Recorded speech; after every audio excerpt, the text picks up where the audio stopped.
Hello everyone, welcome to my YouTube channel. మనం previous వీడియోలో data analyst route map అనేది డీటెయిల్గా ఎక్స్ప్లెయిన్ చేసాం. డేటా అనలిస్ట్ అంటే ఏంది, దాని రోల్స్ ఏం, రెస్పాన్సిబిలిటీస్ ఏంటి అండ్ స్కిల్స్ ఏమేమి కావాలి, ఇట్లా ప్రతి ఒక్క స్టెప్ అనేది డీటెయిల్గా ఎక్స్ప్లెయిన్ చేస్తున్నాం. సో మనం ఈ రోజు నుంచి మన ఛానల్లో ఎస్క్యూఎల్ ఫుల్ కోర్స్ సిరీస్ అనేది స్టార్ట్ చేయబోతున్నాం. ఒకవేళ మీరు బిగినర్ అయితే మీకు డౌట్ రావచ్చు, ఎస్క్యూఎల్ అనేది కొంచెం హై లెవెల్గా ఉంటుంది, సో ఇలా అర్థం చేసుకోవాలి అనేది ఇట్లా మీ మైండ్లో చాలా కన్ఫ్యూజన్స్ ఉంటాయి. సో అట్లాంటి ఏం పెట్టుకోకండి. నేను సింపుల్ గా ఈజీ వేలో రియల్ లైఫ్ కి సంబంధించిన ఎగ్జాంపుల్స్ ని కంపేర్ చేసుకుంటూ మీకు ఎస్క్యూఎల్ ని ఎక్స్ప్లెయిన్ చేస్తాను. Okay, coming to the today's agenda. ఈ రోజు మనం ఈ వీడియోలో introduction of the database, DBMS అంటే ఏంది, data models, schemas and main గా ఈఎఫ్ కార్డ్ రూల్స్ చూడబోతున్నాం. ఓకే, ఇప్పుడు మనం ఎలిమెంట్స్ ఆఫ్ ది డేటాబేస్ చూద్దాం. ఫస్ట్ వచ్చేసరికి మనకి ఆబ్జెక్ట్ అంటే ఏంటో చూద్దాం. Object is a real world physical existences having the attribute and behaviour. Attribute అంటే ఏంది, అట్రిబ్యూట్ అంటే ప్రాపర్టీ అండ్ బిహేవియర్ అంటే హౌ దే విల్ బిహేవ్, అంటే ఎట్లా వర్క్ అయితే అన్నట్టు. ఫర్ ఎగ్జాంపుల్, మనము ఆబ్జెక్ట్ కి ఒక పెన్ తీసుకుందాం ఎగ్జాంపుల్ గా. సో దానికి ప్రాపర్టీస్ ఏంది, అది సిలిండ్రికల్ షేప్ గా ఉంటది, సో దాంట్లో బ్లూ ఆర్ బ్లాక్ ఇంక్స్ ఉంటాయి అట్లా. అండ్ బిహేవియర్ అంటే అది మెయిన్ రైట్ చేస్తుంది కదా, సో అది అన్నట్టు వర్క్ అది. And coming to the data అంటే it is the raw fact which describes the attribute of an entity. So attribute అంటే ఇందాకే చెప్పిన ఒక ప్రాపర్టీస్ గురించి డిస్క్రైబ్ చేసే ఎంటిటీ అంటే ఆబ్జెక్ట్ కి ఇంకో నేమ్, అంటే it is also called entity అన్నమాట. ఓకేనా. సో నెక్స్ట్ ఇన్ఫర్మేషన్ అంటే ఏంటంటే, ఇప్పుడు ప్రతి కంపెనీ అనేది పర్ సెకండ్ కి vast amount of data generate చేస్తారు. సో ఆ ప్రతి డేటాని మనము డేటాబేస్ లో స్టోర్ చేసుకోలేం. సో అట్లా స్టోర్ చేస్తే ఏమవుతుంది, డూప్లికేట్స్ వాల్యూ ఇస్తుంది, దానివల్ల రిడెండెన్సీ అనేది పెరిగిపోతుంది. సో దానివల్ల ఏంటంటే అండ్ స్టోరేజ్ కెపాసిటీ ఎక్కువ కావాలి. సో అండ్ బడ్జెట్ విషయంలో కంపెనీస్ కి చాలా బర్డెన్ పడుతుంది. సో దానికోసం మనం మీనింగ్ఫుల్ అంటే ఇంపార్టెంట్ డేటాని మాత్రమే స్టోర్ చేసుకుంటాం, అదే ఇన్ఫర్మేషన్ అన్నమాట. So now coming to the database అనేది ఒక place or a container used to store the data in systematically. అంటే ఒక డేటాబేస్ లో డేటా అనేది సిస్టమాటిక్ ఆర్డర్ లో ఇట్లా స్టోర్ చేయడమే డేటాబేస్ అన్నమాట. దీన్ని డేటా అంటాం. ఓకేనా. అండ్ నౌ దీని వల్ల యూజ్ ఏంటంటే, it improves the performance of an application ని ఇంప్రూవ్ చేస్తుంది అనమాట. ఇది డేటాబేస్ అంటే. నెక్స్ట్ వచ్చేసరికి coming to the DBMS. So అసలు డిబిఎంఎస్ అంటే ఏంది, DBMS it stands for database management system. So ఇది మెయిన్ ఏంటంటే, ఇది ఒక సాఫ్ట్వేర్ అన్నమాట. మెయింటైన్ చేయనీకి, మేనేజ్ చేయనీకి డేటాబేస్ ని యూజ్ అవుతుంది అన్నమాట. సో ఈ డిబిఎంఎస్ లో ఏంటంటే, డేటా అనేది ఫైల్ ఫార్మాట్ లో స్టోర్ అవుతుంది, అంటే స్టోర్ చేసుకుంటాం. సో దీని వల్ల ఏంది, డేటా అనేది మనకి మెస్సీగా అవుతుంది అన్నమాట, మెస్సీ ఫార్మాట్స్ లో అవుతుంది. సో ఇదేంది, ఐబిఎం ఆర్గనైజేషన్ వాళ్ళు 1960లో డెవలప్ చేసిరు. And the father of the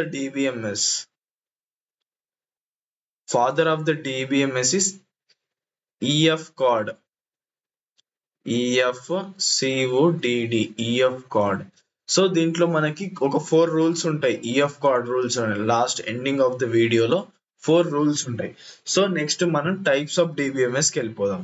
so types of DBMS లో మెయిన్ గా 4 టైప్స్ ఉంటాయి. First object oriented, next RDBMS, next hierarchical and network. So coming to the మనం ఫస్ట్ మెయిన్ గా మనకి చాలా ఇంపార్టెంట్ ఏంటంటే ఆర్డిబిఎంఎస్. ఈ ఆర్డిబిఎంఎస్ నుంచి మనం ఇప్పుడు డిస్కస్ చేసుకుందాం. సో ఇప్పుడు ఆర్డిబిఎంఎస్ అంటే it stands for relational database management system. So ఇదనేది కూడా సేమ్ డిబిఎంఎస్ లెక్కనే, ఇది కూడా one type of software. Manage చేయనీకి, మెయింటైన్ చేయనీకి డేటాబేస్ ని యూజ్ అవుతా అన్నమాట, టేబుల్ ఫార్మాట్ లో. అండ్ ఒకటి గుర్తుంచుకోండి, నార్మల్ డేటా డిబిఎంఎస్ అనేది ఏంటంటే ఫైల్ ఫార్మాట్ లో, అంటే డిబిఎంఎస్ అనేది ఫైల్ ఫార్మాట్ లో స్టోర్ చేసుకుంటది. అదే ఈ ఆర్డిబిఎంఎస్ ఏంది, టేబుల్ ఫార్మాట్ లో స్టోర్ చేసుకుంటుంది. ఇది మెయిన్ పాయింట్. అండ్ ఇప్పుడు ఫర్ ఎగ్జాంపుల్ మనం ఏదైనా దేనికైనా కమ్యూనికేట్ కావడానికి మనకు ఒక లాంగ్వేజ్ కావాలి. సో అలాగే డేటాబేస్ తోని, అంటే ఆర్డిబిఎంఎస్ తోని కమ్యూనికేషన్ చేయడానికి మనకి ఎస్క్యూఎల్ అనే ఒక లాంగ్వేజ్ కావాలి. ఎస్క్యూఎల్ అంటే structured query language. Structured query language. So దీంతోని మనం ఆర్డిబిఎంఎస్ తోని కమ్యూనికేట్ చేయడానికి మనకి యూజ్ అవుతుంది అన్నమాట. సో నెక్స్ట్ వచ్చేసరికి data model. Data model is also called DBMS architecture అని కూడా అంటాము. సో ఇది మీకు సింపుల్ గా చెప్పాలంటే ఇది ఒక బ్లూ ప్రింట్ అన్నమాట. ఇది one type of blue print. For example ఒక హౌస్ ని కన్స్ట్రక్ట్ చేయాలనుకుంటున్నాం. సో మనకి ఒక బ్లూ ప్రింట్ రెడీ చేసుకుంటాం. అంటే hall, second kitchen, third bedroom, fourth washroom. So ఇలా రూమ్స్ ఎలా ఉండాలి అని అది అలాగే ఈ డేటా మోడల్ ఏం చేస్తారంటే మనం డేటాబేస్ ని డిజైన్ చేయకముందు మన డేటాబేస్ ఎలా ఉండాలి అనేది ఈ డేటా మోడల్ అనేది చెప్తాను అనమాట. సో దీంట్లో మెయిన్ గా ఏంటంటే 3 టైప్స్ ఉంటాయి data models. So first one వచ్చేసరికి కాన్సెప్షనల్ మోడల్.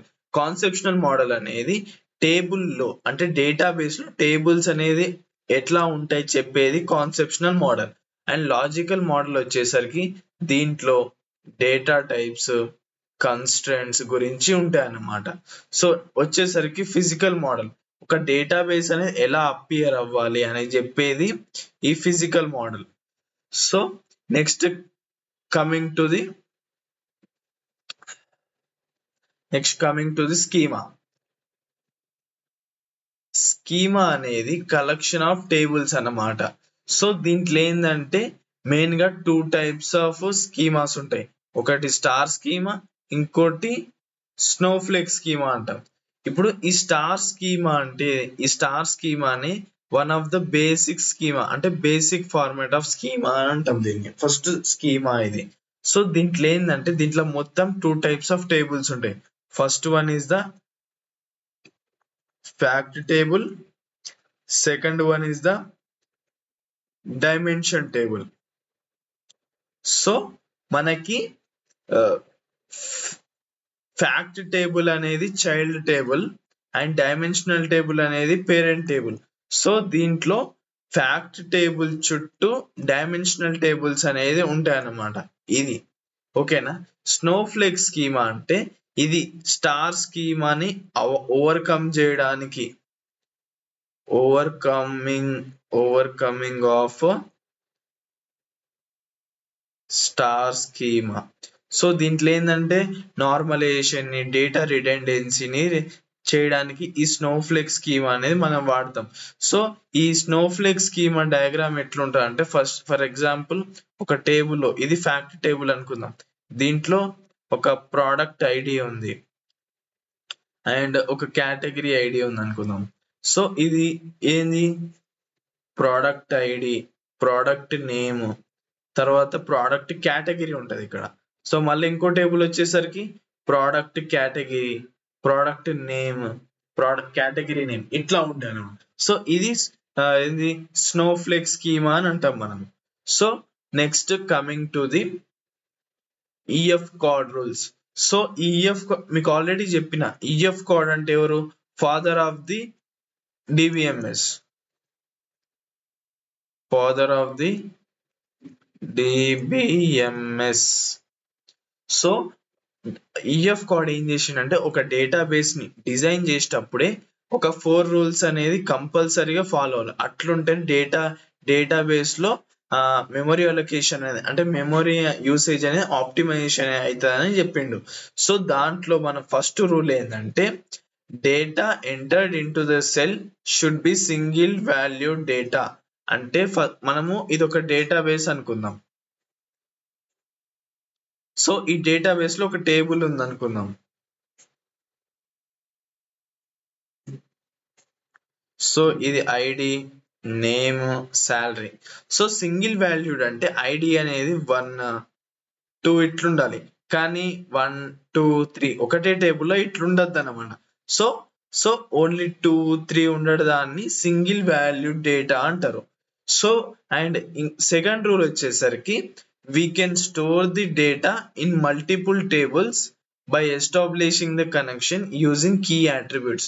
మనము ఈ కీ అట్రిబ్యూట్ గురించి కన్స్టెంట్ అనే టాపిక్ లో డిస్కస్ చేసుకుందాం డీటెయిల్ గా. సో ఫస్ట్ మనకి ఇప్పుడు మల్టిపుల్ టేబుల్స్ అంటే దీంట్లో ఏంటంటే మళ్ళీ ఒక ఐడి, సో ఇట్లా నేమ్, సమ్ డిపార్ట్మెంట్, ఇట్లా ఈ ఐడిని యూజ్ చేసుకొని మనకి ఈ 2 టేబుల్స్ యొక్క కనెక్షన్ ని బిల్డ్ చేస్తాం అన్నట్టు. ఓకేనా.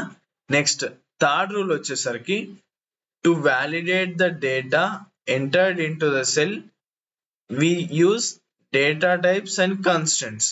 సో ఒక అంటే ఒక సెల్ లో అంటే ఇది ఆల్రెడీ ఇప్పుడు చూద్దాం, ఇంకొంచెం డీటెయిల్ గా మనం చూద్దాము.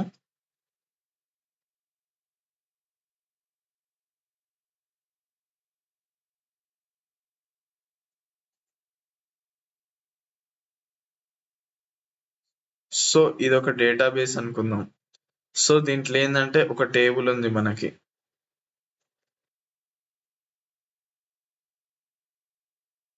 సో మనకి ఏంది data enter into cell we use the data types and constant. ఇప్పుడు ఫర్ ఎగ్జాంపుల్ స్టూడెంట్ ఐడి ఉంది, నేమ్, సాలరీ, డిపార్ట్మెంట్. సో దీంట్లో ఏంటంటే ఐడి అనేది ఏంది ఇంటీజర్ ఫార్మేట్ లోనే ఉండాలి, అండ్ నేమ్ అనేది క్యారెక్టర్ ఫార్మేట్ లా, సాలరీ ఇంటీజర్ ఫార్మేట్ లా, డిపార్ట్మెంట్ అనేది క్యారెక్టర్ ఫార్మేట్ లా, ఇట్లా. సో ఇట్లుంటే ఏంటంటే మనకి data types and constants use చేయడం వల్ల మనకి ఒక పర్టికులర్ ప్రతి ఒక్క సెల్ డేటా గురించి ఇంకా క్లారిటీ వస్తుంది. అండ్ ఫోర్త్ రూల్ వచ్చేసరికి data type is mandatory and constant is optional.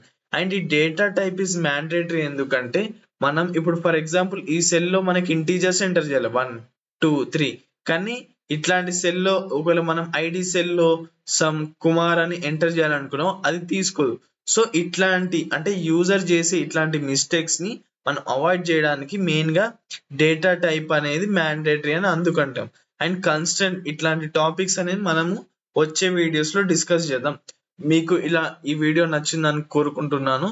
ఇట్లాంటి మంచి మరిన్ని ఇన్ఫర్మేటివ్ వీడియోస్ కావాలంటే ఛానల్ ని సబ్స్క్రైబ్ చేసి లైక్ చేసి కామెంట్ చేయండి. And thank you.